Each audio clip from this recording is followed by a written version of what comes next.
first sign of the future was first seen in eastern Idaho.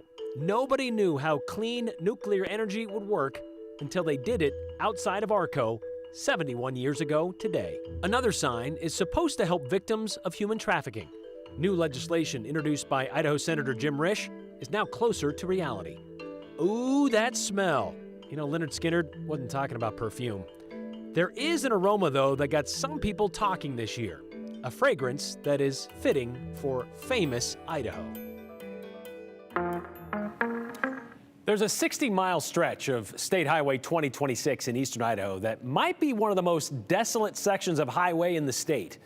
Between Arco and Blackfoot, there isn't much on the horizon taller than a fence post, which I guess is typical southern Idaho high desert landscape. I mean, there is an aptly named Big Southern Butte out there, but other than that, nothing.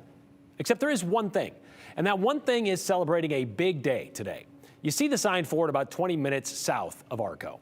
The EBR-1 Atomic Museum to commemorate the world's first nuclear reactor to produce clean energy. And on December 20th, 1951, it created enough atomic energy to power 4 light bulbs. Here's Joe Paris. Out in the East Idaho desert sits a powerful link to the past. Inside this old-time building sits the Experimental Breeder Reactor 1.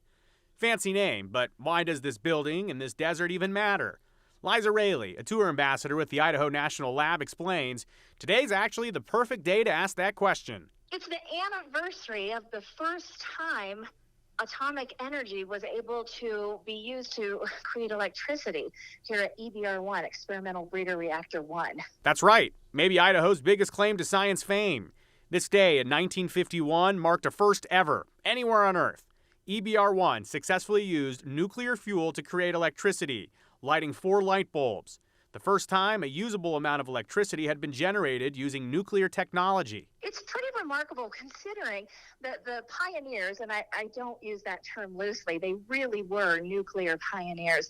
They decided to come here in 1949, and a short 2 years later, here they had not only made a new kind of nuclear fuel by breeding plutonium, but they also had created electricity from atomic energy. December 20th, 1951 at 1:23 p.m. You better believe it. They have the electrifying anniversary down to the dot. Our interview with Liza earlier was actually right in the countdown window. Trust me, I have a timer set on my watch right now. I'm just waiting for the countdown to begin. The simple fact of creating electricity this way is incredible, but the historical backdrop and advances in science are pretty incredible if you look back. It's the first time that it ever happened, not just in the state of Idaho, not just in the United States, in the entire world. It's the first time that it ever happened. And when you really look at the timeline, the first man-made nuclear reaction happened December 2nd, 1942. So in 1949, 7 years later, they decided to come to East Idaho, put this facility out here in the middle of the desert. And then by 1951, December 20th, 1951, they had lit 4 iconic light bulbs. How did those nuclear pioneers get to this powerful project? Well, the museum setup at the site includes this, an authentic notebook from scientist Walter Zinn. He chronicled the work put into EBR-1. Pioneers were here and they said, let's see what we can do. These were people that at the end of World War II, they knew what they could do by splitting the atom, and they said, what can we create by splitting the atom? And the best place for them to come and do those experiments was here in a place that I love. So I'm just very proud that it's here. I'm very excited to show it off to people. The INL didn't stop at the innovation of power in the 1950s. As a matter of fact, that work continues as we speak. Gosh, it's exciting what we did in the past here at Idaho National Lab, but what we have coming in the future, it's going to blow people's minds. It's really an exciting time to be at the lab. So if you want to go see it yourself, you have to be a little bit patient here. EBR-1 is open 7 days a week between Memorial Day and Labor Day, 9 to 5. And Brian, there was actually a special tour group that went down today just for the anniversary. Got to do it on the anniversary, especially, right? Yeah. And, I heard they were having some inclement weather down there today as well. So that's why Liza, we had a phone interview with her today. But there were a lot of excitement down there. It's pretty neat. And the snowstorms that blow through eastern Idaho, that's kind of a reason why they don't open much after Labor Day, except on this anniversary day. Yeah, and you've also been up to Arco, and you've seen the first town powered by electricity. Yeah, I mean, Arco is Arco, but like I said, I've driven that stretch of Highway 2026 between Arco and Blackfoot, and it is just completely nothing out there. And so you can figure out why they kind of picked that spot and go, well, there's really not much damage we could do out here, No, maybe? that's true. I don't know. Because, worst case scenario back in the 1950s is everything, blew up. Not a lot out in the middle of the desert. Now, it'd be a little different today. Of course, as science, goes on, we know a lot more about nuclear fallout, stuff like that. Not a concern in that area, of course, but yeah, the EBR-1, very cool. You drive through there, though, there are signs that say no stopping along the highway at this point. Yes, they are very careful out there. So if you are going to go take a trip out there, stay on course because they will notice if you were in the wrong area. Exactly. All right, thank you very much, Joe. In journalism, we tend to cover what happened today. It's what's new and what's changed. Because of that, we tend to miss things that happen, every day. The everyday struggles and hardships, and at times, the everyday crimes. And they can be brutal crimes. Local law enforcement agencies confirm human trafficking is a crime happening right here in the Treasure Valley. Idaho Senator Jim Risch introduced legislation to help victims of these crimes. The Human Trafficking Prevention Act passed the legislature, passed Congress, I should say, with bipartisan support. And the president's signature is all that's required for the National Human Trafficking Crisis Hotline to be posted in all federal buildings, airports, transportation hubs, buses, trains, airplanes, you get the idea. It's to show the victims of this crime there is help out there. And Idahoans say this could go a long way right here at home. Here's Andrew Bartline. The signs are hard to spot for what's often a faceless crime. But human trafficking has its footprint right here at home in Idaho. We were told by a lieutenant who's handling a lot of these cases that there is human trafficking in every motel and hotel in the Treasure Valley. And this isn't new. I do believe it. Canyon County Sheriff Kiernan Donahue says human trafficking is often a vehicle to stimulate other criminal activity and industry. A lot of the prostitution that we're seeing is human trafficking related. These people are forced into doing prostitution. And the victims are often stuck with nowhere to turn. So you want to get out. Go. How are you going to get there? Who are you going to call? What are you going to use for money? And what? Don't forget the threats. It's a catch-22 Idaho Senator Jim Risch is looking to squash after introducing the Human Trafficking Prevention Act. The bill passed the legislature with bipartisan support. Now, the president's signature would require the National Human Trafficking Hotline to be posted on all planes, buses, trains, as well as airports, bus stations, and rail stations. It is critical. Jennifer Zielinski is the executive director of the Idaho Anti-Trafficking Coalition. She says identifying the victims of this crime is complicated. It's not bulletproof. Oftentimes it would warrant thorough investigations, really looking into those vulnerabilities, so such as someone who is homeless or houseless and in need of shelter or crisis care. And that list goes on. So Zielinski often relies on people to give her a call, and people are calling. We've serviced just under about 250 individuals this past year, so within a 12-month period. And that only accounts for known human trafficking survivors in the Treasure Valley alone. That number is high. What people don't understand, the nature of the enemy that controls this. Zielinski has seen newborns to 11-year-olds to people more than 60 years old. Her organization helps answer those questions on how they can leave.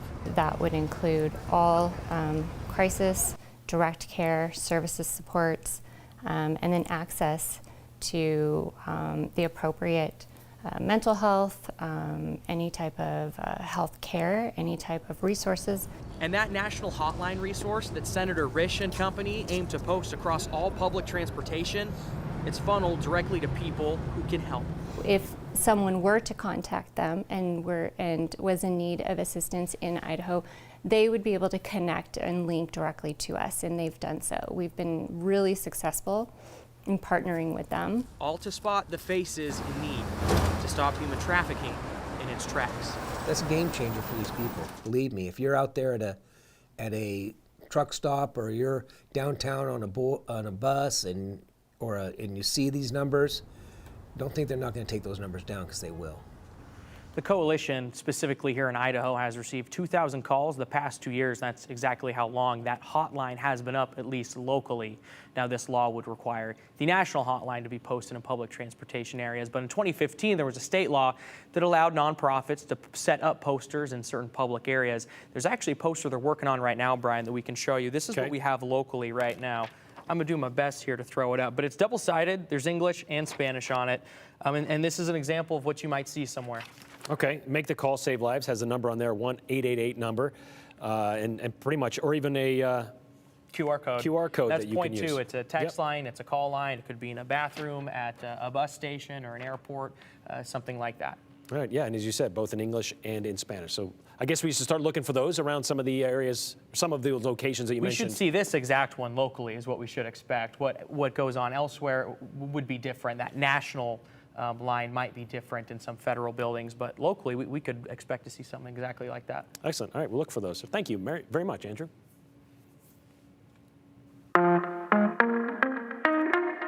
The famous Idaho Potato Bowl.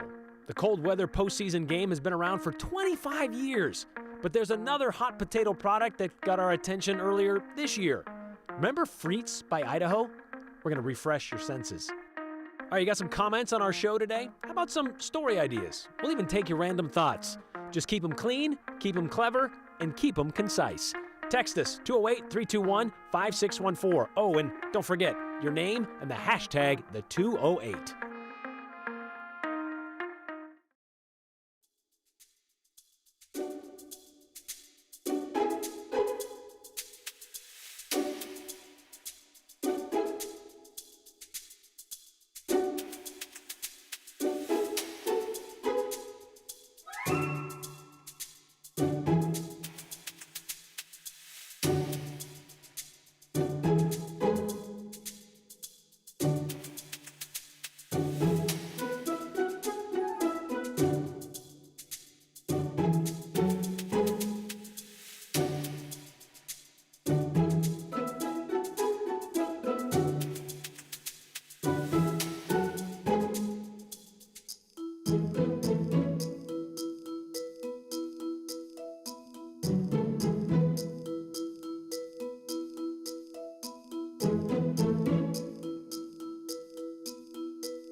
All right, it's known as the famous Idaho Potato Bowl, but for those who watch the game and watch for the other interesting parts other than the game, probably the most famous part of the famous Idaho Potato Bowl game is the mascot, Spuddy Buddy. And for those who celebrate, today is actually, well, Spuddy Buddy Day, as evidenced by the Spuddy Buddy sightings on social media.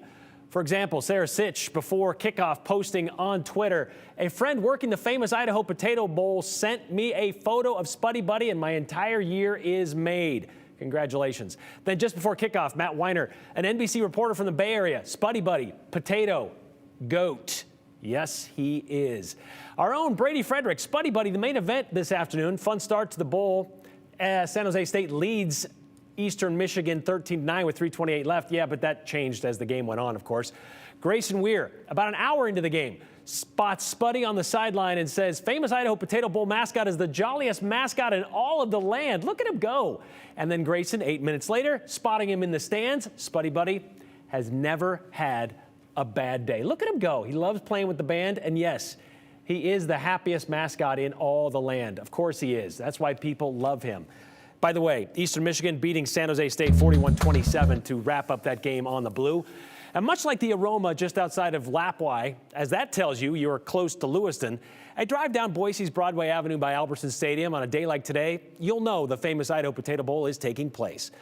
From the French fry eating contest before the game to the bucket of fries used to bathe the winning coach, to the vats of oil in the parking lot used to fry all of those fries up, the pungence of fried famous Idaho potatoes permeates the air. And in honor of that and the famous Idaho Potato Bowl, we decided to re-air one of our favorite stories from this year. Back in February, the Idaho Potato Commission released a perfume just in time for Valentine's Day. It's called Frites. Yes, and the smell of which, according to their press release and a recent national survey, nearly 90% of Americans find this smell irresistible of fried potatoes. A new fried fragrance developed from distilled Idaho potatoes and essential oils, which we can only assume is predominantly peanut. Sure, we could have done the typical man on the street smell test of this perfume and done a survey, but instead we took Frites to the people who would know about such aromas and oils. To find out the efficacy of a French fry flavored fragrance, you gotta go to the source. The Boise Fry Company. Any cheese, bacon, or avocado for you? Where the order of the day, How about some fries today? to prepare all persuasions of the potato These are our curly sweet fries. and fry them, is more like the odor of the day It is a definite smell of the frying potatoes. for those who work here, Order for Matthew. bathed in their own bouquet. Grease, burgers, fries. I mean, you smell like French fries on a regular basis, right? Yeah. I typically try not to. But maybe if there was a way to make this scent, I don't know, sensual, the essence of irresistible. It looks like a fancy bottle. Does look like a fancy bottle. Yeah. An eau de tuber, French fries. if you will, Okay, well, what a novelty, really. or if you won't. Fries? I would say it's probably more of a boutique fry You walk out of here every day every day. smelling like Smelling like- Frites? I wouldn't say I smell like Frites. If I smelled like Frites, my wife wouldn't make me change in the garage before I came in the house. She does. Absolutely. Why? Well, it's a powerful smell, these potatoes. Okay, so what about those who are here to enjoy French fries? I got the gold homestyle Like Rebecca from Soda Springs. What's your last name? fryer. Get out of here. With a name like that, she's gotta like the smell of fried food. I do. Do you like it enough to maybe, I don't know, wear it as a perfume? Or get it as a gift? Flowers. Flowers. Yeah. Perfumes. Yeah. Maybe for a special occasion, Valentine's Day? maybe. So what if somebody gave you that for Valentine's Day? I would feel very special. Would you? Yeah. Yeah, I love French fries. I like it. It's kind of citrusy. What do you think? It smells salty. I mean, you like fries? I do like fries, yes. Would you like to smell like French fries? No. You don't like them that much. No. Would you buy this? For $1.89, probably. A modest odor for less than a small order. I think it smells a little bit better than French fries. So you'd be okay walking around smelling like French fries? Of course, I would be. As long as they're all okay with it. Is it a good gift for somebody who really likes fries? Oh boy. Well, if it's not your significant other, I think it's a great gift. As long as you don't have to spend too much time with them. Exactly, yeah. Or you could just come hang out here. I tell you what, we're hiring in all 6 locations. Frites. It's French. It is French. French fry. Des frites. Okay, so the Frites perfume was a one-time only deal, and it was so popular, the Idaho Potato Commission said they had to offer a second run of this redolence here. 500 bottles at $1.89. They sold out within hours, and there are no plans to do it again. Too bad.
We have been living in a frosty winter wonderland for the better part of the last week, where temperatures in Boise haven't climbed above the freezing mark in almost that entire week, if you can believe that. 6 days we've been below 32 degrees.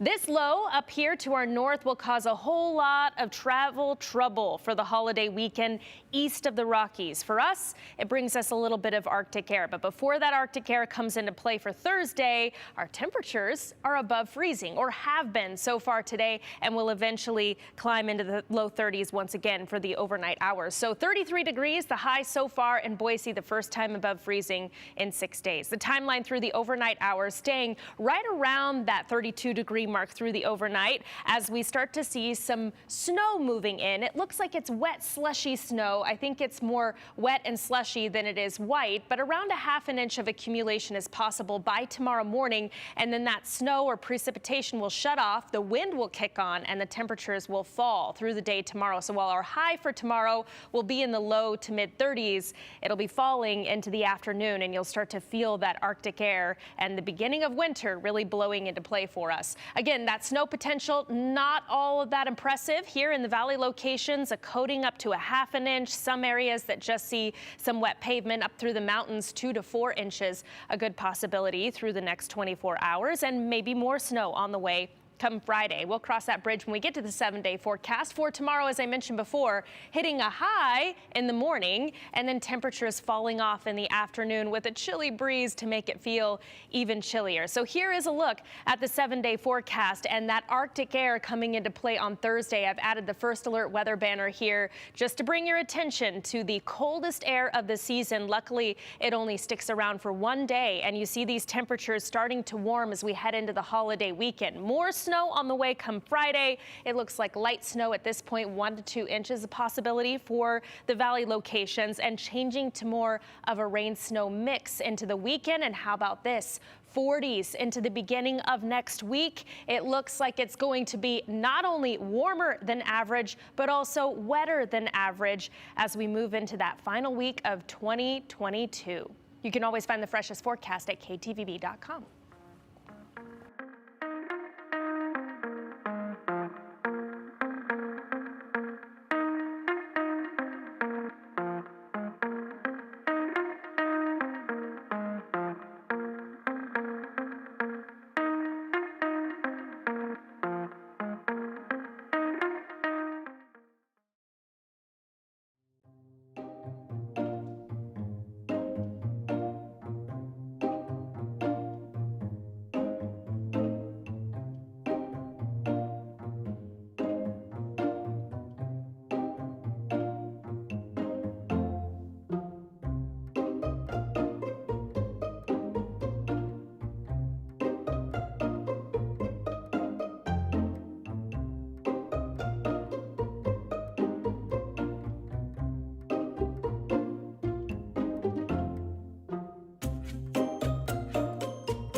All right, let's wrap up the show with some of your comments you sent in during today's show. Nothing like wrapping up the year by offering us, I should say, some compliments, which is a nice way to wrap it up. I like your show goes beyond telling us the news. Your educational spots are the best, says Jack in Meridian. That's kind of what we do. We aim to please, but we also aim to educate, whether that means a history piece on the state of Idaho or even something you saw on social media that you question and think, is that true? Yeah, we want to look into that as well. So send us all of those ideas that you may have, some quirky things that we may not even know about. We love looking into that and letting everybody else know about it as well.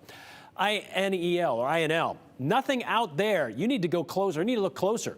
In May, the cactus out there is blooming and is quite amazing. I admit I have not been out there in May to see the cactus blooming, but yes, those wildflowers in the high deserts, they do look nice. Certain time of year. It's a small window, but I hear it is breathtaking and worth taking a look and even stopping by and checking out some of the museums out there. Years ago, my son worked at McDonald's. When he came home after work smelling of fried foods, we made him take a shower and his clothes went straight into the washing machine, says Bill. So I'm guessing you wouldn't be in the market for a little bit of a bottle of Frites, would you there, Bill? All right, we'll see you back here tomorrow. Thanks.